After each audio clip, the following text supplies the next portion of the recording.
I always believed I was an only child. My mom made sure I knew that. But a DNA test didn't just prove her wrong, it introduced me to 4 siblings she had hidden from me my entire life. I grew up thinking my life was simple. Maybe not perfect, but simple. My name's Tasha. I'm 29. And for as long as I can remember, it was just me and my mom against the world. No siblings, no father in the picture, no big extended family dinners. Just the 2 of us in a little 2-bedroom apartment in a sleepy suburb. Mom was the kind of woman who made a strong first impression. Tall, sharp-eyed. Always with her hair perfectly pinned back like she was about to step into a business meeting. But at home, she was softer. She'd cook spaghetti with way too much garlic, sing along to Whitney Houston while cleaning the kitchen. Sometimes we'd have girls' night where we'd watch old rom-coms in our pajamas until midnight. From the time I could talk, she'd tell me, "You're my only baby. I wanted you and only you. It's always been just us, and that's how it's going to stay." It wasn't said in a creepy or possessive way, at least not at first. It just made me feel special, chosen, like I was the center of her universe. And in my head I thought, well, if I'm her only child, then I must be her favorite child, right? Growing up without siblings had its perks. My toys were my toys, my bedroom was my space, and I didn't have to share my birthday spotlight with anyone else. But it also meant holidays were a little lonely. No chaotic Christmas mornings with piles of gifts for 3 kids. No squabbles over the last slice of pizza. Just quiet mornings, just us, and maybe a phone call or 2 from distant relatives I barely knew. The only thing I really wondered about was my dad. His mom never talked about him except to say he wasn't someone you needed in your life. If I pushed for details, where he lived, what he looked like, if he even knew about me, she'd shut it down, gentle but firm. That's not important, Tasha. When you grow up like that, you learn to stop asking questions. By the time I hit my late 20s, life had gotten busier. I moved out, got my own apartment about 20 minutes away, and worked as a graphic designer. Mom and I still had dinner together once or twice a week, and she always asked about my love life, my work, and whether I was eating enough vegetables. She was a worrier, but that was just her. Then one night over takeout, she made a comment that stuck with me. I'd been telling her about a coworker whose sister had shown up out of nowhere after their mom passed away, and she just laughed. This short, almost bitter laugh. "People always think they want more family," she said, shaking her head. "Trust me, Tasha, you're lucky it's just us. Family only brings trouble." It was the way she said it, sharp, like the words were heavier than they should have been. That made me tilt my head. "What do you mean by that?" I asked. She shrugged and avoided my eyes, digging into her noodles like the conversation was over. I let it go, but that little moment wedged itself into the back of my mind. Fast forward a few months, and my best friend Maya convinced me to do one of those at-home DNA kits, not because I was searching for anything deep. We just thought it would be fun to see where our ancestors came from. Maya had found out she was 12%. Irish and had been joking about buying a green hat for St. Patrick's Day ever since. "Come on," she said, waving the kit in my face. "It's like a horoscope, but with science." I figured, why not? Mom might roll her eyes, but it wasn't like I was doing it for anything serious. So I spit in the little tube, mailed it off, and didn't think about it again for a couple weeks. Meanwhile, life went on. I had deadlines at work. I was dating a guy named Evan, who was great on paper but didn't quite make my heart race. Mom and I had our usual Wednesday dinner at her place. Everything was normal. Completely, blissfully normal. Then my DNA results came in.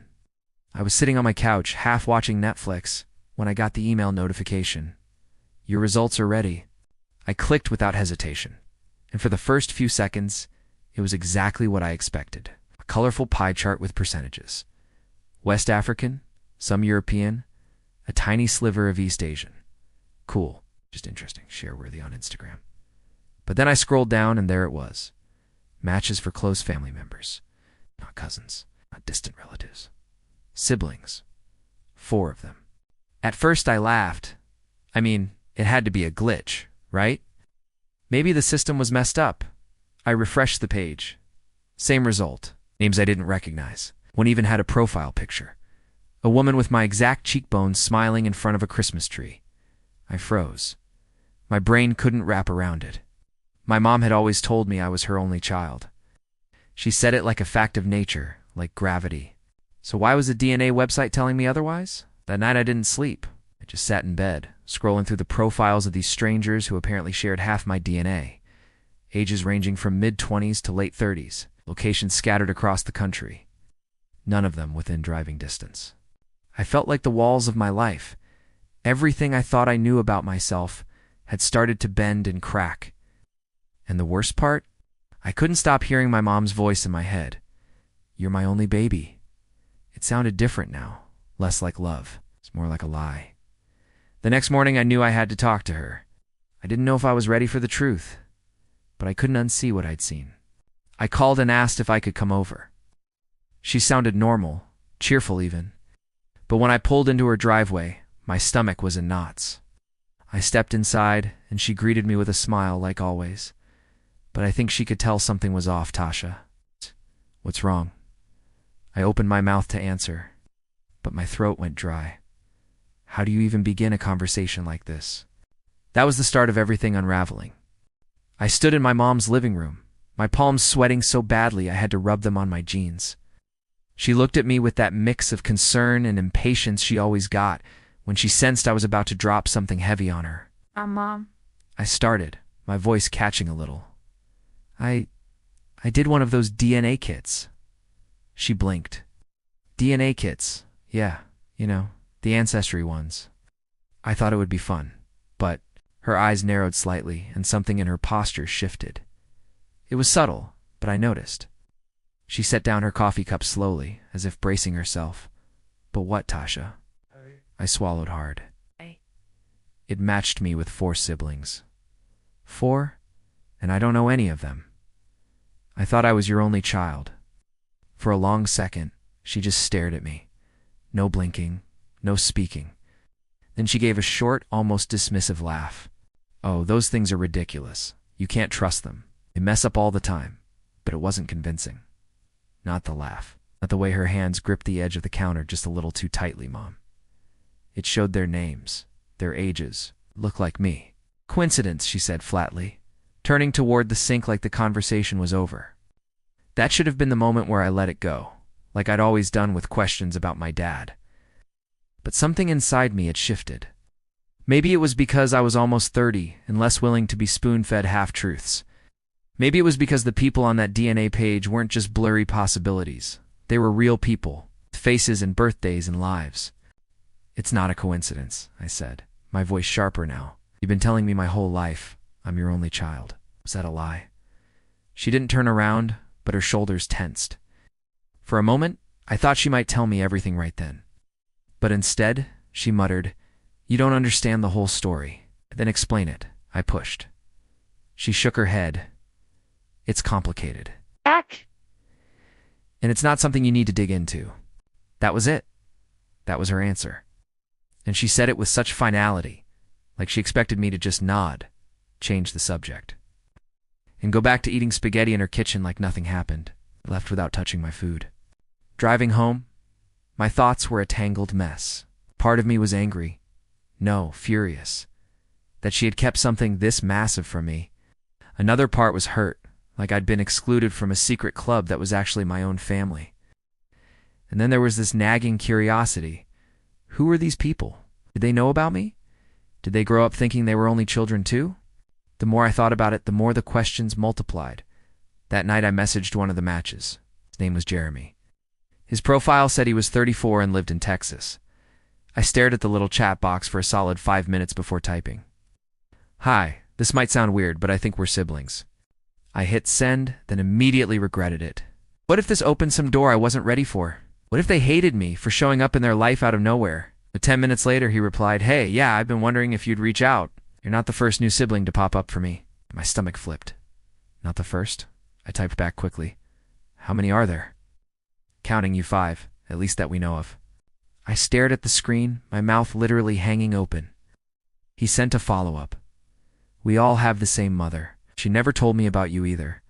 I had to reread that twice. Same mother, not a distant cousin situation. It's not a complicated half-step removed family tree. The same woman who raised me. And the fact that Jeremy, who I'd never met, was so casual about it, like it was an accepted fact among them, made my stomach churn. Do you know why she never told me? Typed. No idea, he wrote. But if you're ready to talk, I can introduce you to the others. I didn't reply right away. My phone sat on the coffee table while I paced the room, my mind running circles. The next week was tense. I kept my distance from Mom, answering her texts but avoiding any real conversation. I told myself I needed time to think, but the truth was, I was scared of what might come out if I pressed her again. But avoiding the issue didn't make it go away. In fact, the more I tried not to think about it, the more it consumed me.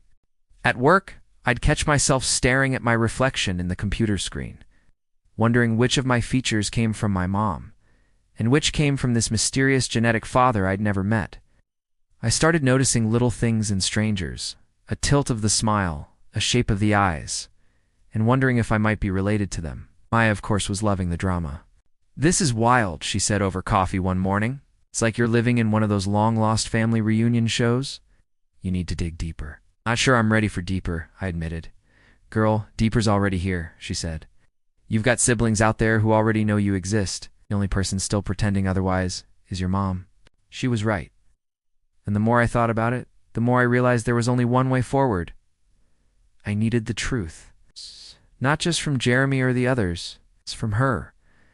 But I also knew from experience that my mom wasn't going to just sit me down and tell me everything over tea. She'd deny, deflect, and wrap me in just enough warmth to make me doubt my own curiosity. That's when the idea hit me. If I wanted answers, I needed proof. Proof she couldn't deny. Which meant another DNA test. This time I'd do it through a different service, one that specialized in family relationships, not just ancestry. I could get the raw data, compare it directly with Jeremy's, and leave no room for coincidences or mistakes. The thought both excited and terrified me, because once I had that proof, there would be no going back. I ordered the kit that night, and as soon as it arrived, I sent one to Jeremy too. He agreed instantly, curious to see just how close the match would be. While I waited for the results, I tried to go about my life like normal, but everything felt slightly tilted. Dinner with Mom was quieter. My conversations with Evan felt shallow. Even my favorite comfort show couldn't distract me from the nagging thought that my family history was a carefully crafted illusion. 2 weeks later, the email came. "Your results are ready."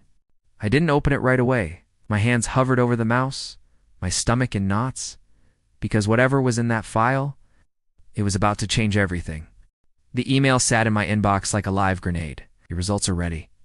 For little words, but they weighed more than anything else in my life at that moment. I stared at my laptop screen, tapping my legs so fast the couch shook. I knew once I clicked, I couldn't unsee it. No more pretending, no more maybe it's a glitch. This was going to be black and white truth. I tried to psych myself up like I was about to run a marathon. It's just data. Facts are good. Facts can't hurt you. But the little voice in my head whispered back, "Facts can ruin you." Finally, I took a deep breath, grabbed my mug of cold coffee, and clicked. The page loaded. My heart thudded in my ears. Relationship, full sibling, shared DNA. 50%. Jeremy wasn't just some distant match. He wasn't even a half-brother. The test said we had the same mother and father. For a second, I honestly thought I might pass out. The air felt thick, like I was trying to breathe underwater. My mind couldn't keep up. One part of me was screaming, "This is impossible." Another was hissing, "This is exactly what you suspected." I clicked through the rest of the results. 3 more profiles popped up with the same full sibling label. Ages 26, 32, and 38. One of them, a woman named Alina, had even uploaded her baby pictures. And in one, she looked exactly like my kindergarten class photo. I didn't cry right away. My brain was too busy trying to rewire everything I thought I knew. If Jeremy and the others were my full siblings, then the man Mom never talked about, this wasn't just absent from my life, he was absent from theirs too, which raised the real question. Where had we all come from? Had my parents been together once? Did they split and scatter us like seeds in the wind? Or was there some darker story, one my mother was determined to bury? The thing is, I could have sat there for hours theorizing. But deep down, I already knew this wasn't something I could Google or guess my way through. There was only one person alive who could give me the truth. And she was probably sitting in her kitchen right now, sipping tea like her life wasn't built on secrets. That night, I called Jeremy. My voice shook when he picked up. "Hey, I got the results." "And?" he asked, though I could hear in his tone he already knew. "Full siblings. All of us." He let out a low whistle. "Oh, that's a lot." "Jeremy, did you ever get any answers? About why she didn't tell us?" "Nope," he said simply. "I mean, we've pieced together bits. She had us with the same guy, but for some reason, she split us up. Different families, different states. I don't know if she was running from him or from something else." "So she's done this before," I said, the realization sinking in. Yep, you're just the last one to find out. That sentence stuck in my head all night. The last one to find out. It wasn't just the betrayal that stung. It was the fact that everyone else had been living with this truth while I'd been kept in the dark. Spoon-fed the only child fantasy like it was gospel. The next morning, I knew what I had to do. I was going to confront her, not with questions, not with suspicion, but with proof. It was raining when I drove over. The kind of rain that blurs everything, like the world doesn't want you to see too clearly. Yes. My hands gripped the steering wheel so tight they ached. When I walked into her kitchen, she looked up from her crossword puzzle. Tasha, twice in 1 week. What a treat. I sat down across from her, pulling my laptop from my bag and opening the results page. "Mom, we need to talk." She eyed the screen warily. I turned it toward her. The names of my siblings glowed on the page like neon signs. Full sibling repeated again and again. Her smile faltered. She leaned back slowly in her chair, her eyes flicking over the screen. And then she did something I wasn't expecting. She closed her eyes. "So you know," she said quietly. "I know you lied to me my whole life," I shot back. My voice was shaking. Not from fear, but from the flood of emotions crashing into me all at once. "I know I have 4 full siblings you never told me about. I know we all have the same parents. What I don't know is why you kept this from me."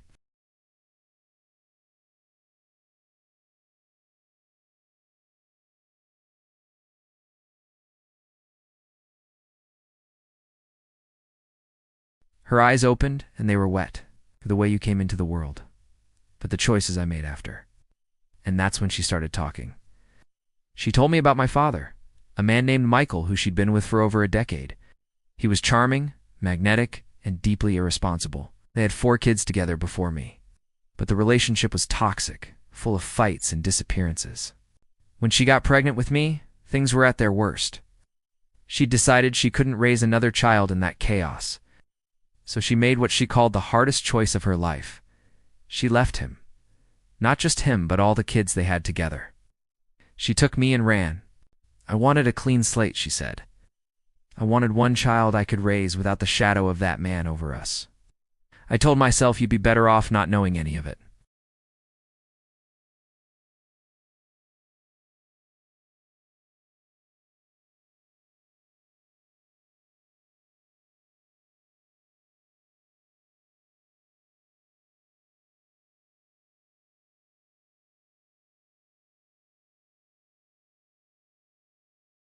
Once my mom's confession was out in the open, the air between us felt heavier.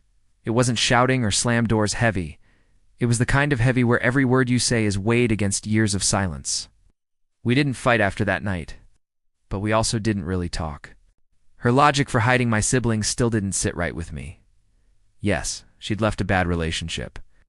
Yes, maybe she thought she was protecting me, but protection felt hollow when the truth had still found me, in the form of 4 strangers with my face. That's why I couldn't just leave it alone. If I didn't meet them, if I didn't at least see them in person, I knew I'd regret it for the rest of my life. I started with Jeremy, since he'd been the one most willing to talk. We texted back and forth for a few days, figuring out logistics. It turned out 3 of them, Jeremy, Alina, and the youngest, Marcus. All lived within a 2-hour radius of each other in Texas. The oldest, Vanessa, was in Chicago, but she said she'd fly down if it meant meeting all of us together. The plan came together faster than I expected. A Saturday afternoon in Dallas. Neutral territory, a public place, no pressure. "Are you nervous?" Maya asked me the night before. "Nervous?" "I feel like I'm about to go on for first dates at once," I admitted. She grinned. Except on these dates, you've got the same DNA. That morning, I barely touched my breakfast. My hands kept fidgeting, playing with my keys, adjusting my hair, scrolling through my phone like the answers might be there. The drive to Dallas felt longer than it should have. And by the time I pulled into the coffee shop parking lot, my heart was pounding so hard I could feel it in my fingertips. I sat in my car for a solid minute, watching the rain streak down my windshield, trying to steady my breathing. Then I spotted him, Jeremy, standing under the awning, scrolling on his phone. Even from a distance, I could see it. The way his eyes tilted slightly at the corners, just like mine. I stepped out of the car. "Tasha," he asked, looking up. "Yeah," I said, smiling nervously. He didn't hesitate. He just pulled me into a hug. And it was weird because it didn't feel like hugging a stranger. It felt almost familiar. Within minutes, the others started to arrive. Lena came next, petite, with a sharp bob haircut and the kind of confident energy that fills a room. Marcus followed, a little shy, but with an easy smile. And then Vanessa, tall and warm, wrapping each of us in hugs like she'd been doing it her whole life. We grabbed a big corner table and ordered drinks, and for a while it was just small talk. Where we lived, what we did for work, favorite foods. On the surface, it could have been any group of friends meeting up for the first time. But then the conversation shifted. "So, do you remember her?" Marcus asked me quietly. "Mom," I clarified. He nodded. I hesitated. "Of course I do." She raised me. The way they looked at me in that moment, a mix of curiosity and something softer, almost envy, made my stomach twist. "Didn't get much of her," Vanessa admitted. "She left when I was 10. After that it was different households, different rules." "I didn't even know she had me until I was 18, Marcus added. It was strange hearing their side of the story. To me, she was my mom.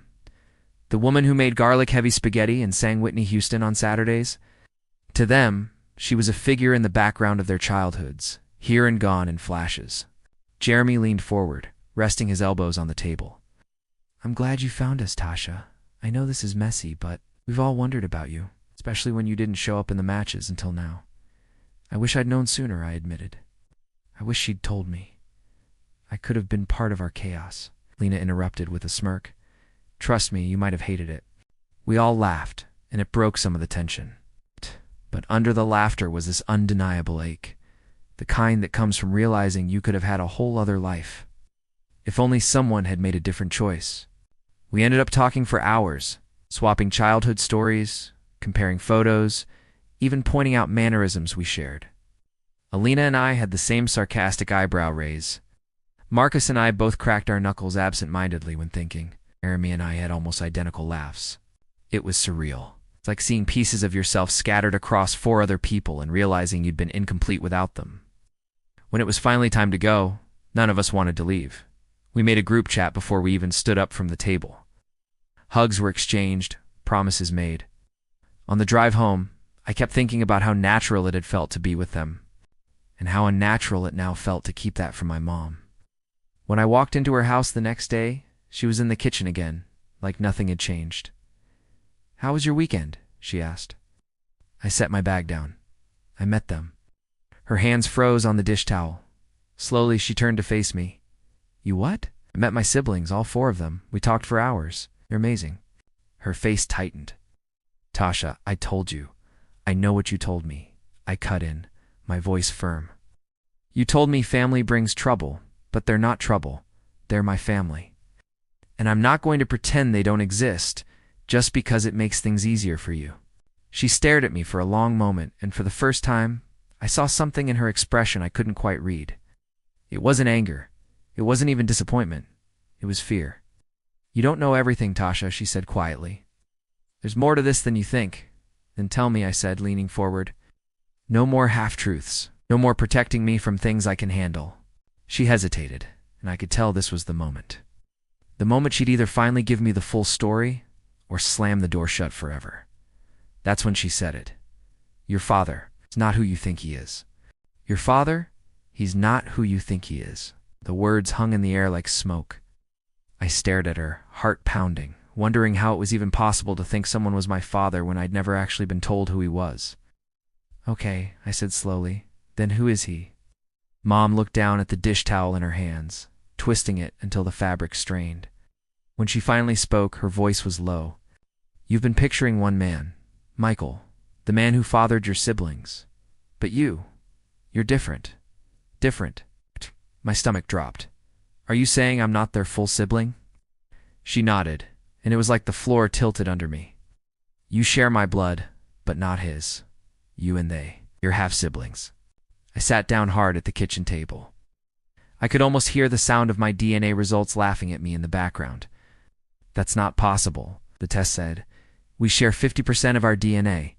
That means we're close enough for them to feel like you're full siblings," she interrupted. "But genetically, you're different." I shook my head. "Why would the test say full siblings if it's not true?" "Because those tests aren't perfect," she said. "They can only compare what's in the database. If they don't have your biological father's profile, they make the closest match they can. And with my DNA being half of yours, it makes it look closer than it is." I tried to process, but it felt like my brain was trying to load too many tabs at once. "So who is my father?" Mom's eyes flicked toward the window like she was checking for shadows. Then she leaned in. "His name was Daniel.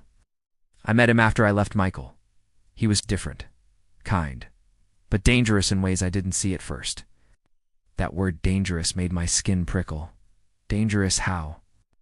She swallowed. "He wasn't just a bad man in the way Michael was. He was involved with people who did things. Illegal things.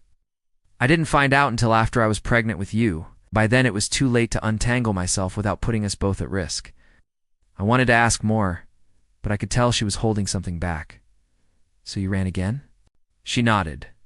"And this time, I didn't tell anyone. Not even the kids I left behind. I figured if no one knew you existed, no one could use you against me." The kitchen felt colder now. I pulled my sweater tighter around me. "But why lie to me about the siblings? Why not just say we had different dads?" Her voice cracked just slightly. "Because I didn't want you to feel like you didn't belong. Thought if you believed you were fully one of them, you'd have that connection if you ever met. I didn't think you'd actually meet." It was such a twisted kind of logic, trying to protect me with one lie while burying another deeper underneath it. And now the result was the exact opposite. I felt even more detached from my own family than before. "So let me get this straight," I said, counting on my fingers. "You had 4 kids with Michael. You left them. You had me with Daniel, ran from him too, and then told me I was an only child until a DNA test blew that up. And now you're telling me those siblings aren't even full siblings, but half?" Mom winced like I'd just slapped her. "When you put it like that, it sounds terrible." "Because it is terrible," I snapped. "You could have told me the truth years ago. I could have met them without all this drama. Instead, I found out from a website." Her eyes glistened, but she didn't cry. Mom rarely cried. When she did, it was almost unsettling.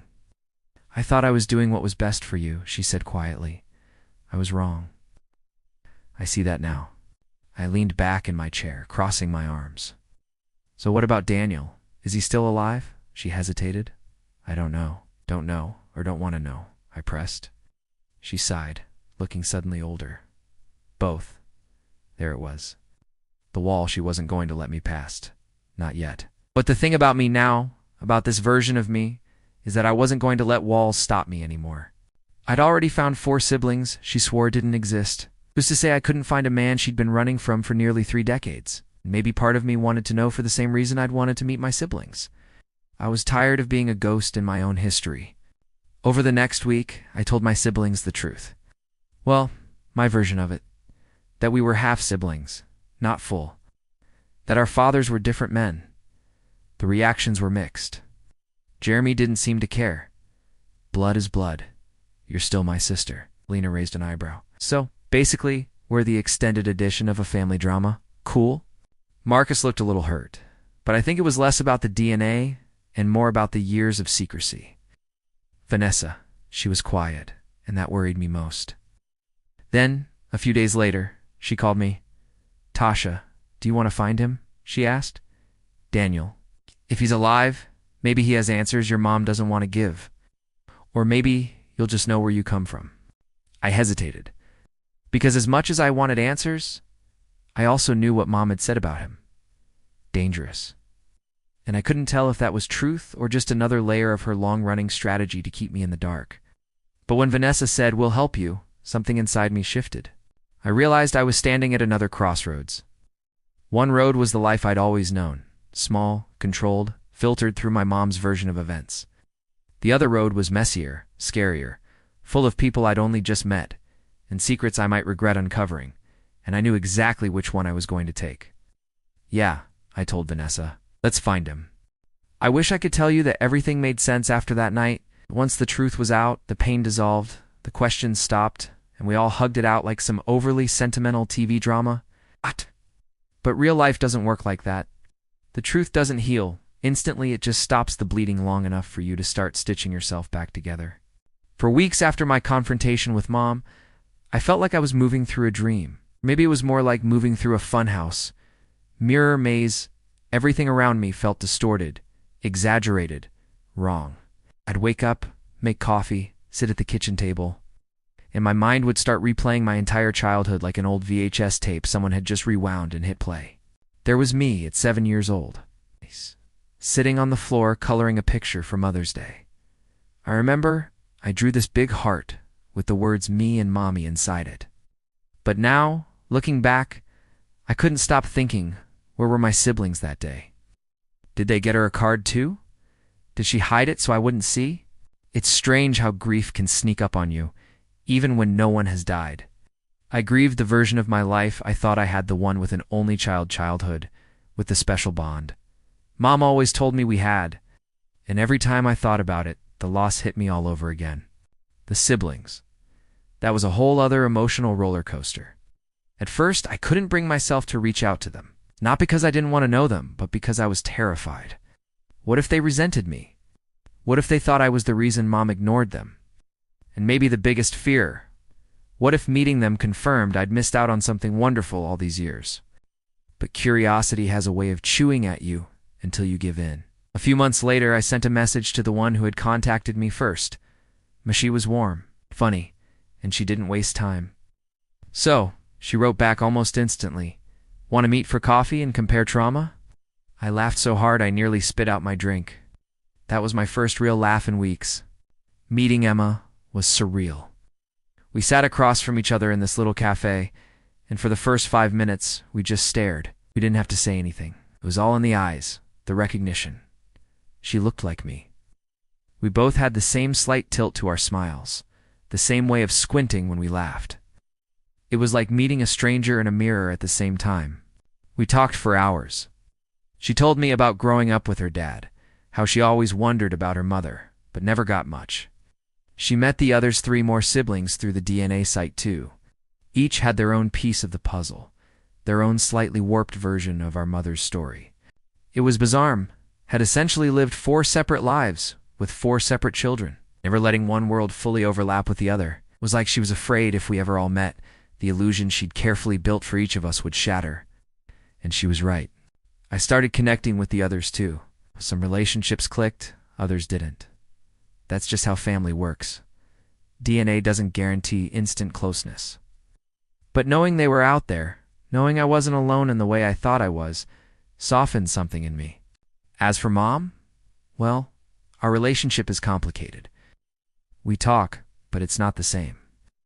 I can't unhear the lies, can't unknow the years she let me believe I was her only child.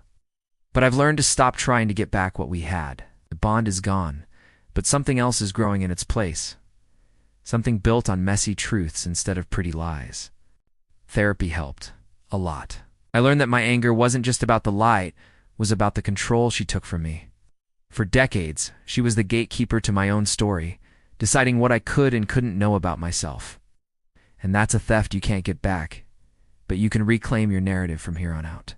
And so I tell my story to anyone who will listen. Not for revenge, but because secrets like these thrive in silence, and I'm done being silent. If my voice can shake loose even one hidden truth for someone else, then the pain wasn't for nothing. Sometimes I still catch myself looking at old family photos, me and Mom at my high school graduation, me and Mom at my first apartment, me and Mom at Christmas. Now there's always this shadow thought in the back of my mind. Where were they? What were they doing while we took this picture? It's a strange thing to live with, but I've stopped wishing it away. This is my reality now. I have 4 siblings I never knew about, a mother I can't fully trust, and a story I never would have chosen, but it's mine. And here's what I've learned. Family isn't just the people who share your blood. It's not just the ones who raise you. It's the people who show up once they know the truth. It's the ones who stay, not because a DNA test says they should, but because they want to. If you've got a parent who says you're their only child, maybe you are. Or maybe they've got a whole other story they haven't told you. If you're curious, if something feels off, ask, dig, swab your cheek if you have to. You deserve to know your truth. Because at the end of the day, it's not about who your family was, it's about who your family is. Once the truth finally comes out, and for me, I'm still writing that part of the story now. I look in the mirror, and I don't just see me. I see pieces of Emma, of Michael, of Sarah, of James. I see a bigger picture than I ever imagined. And that's something Mom can't take away, not anymore.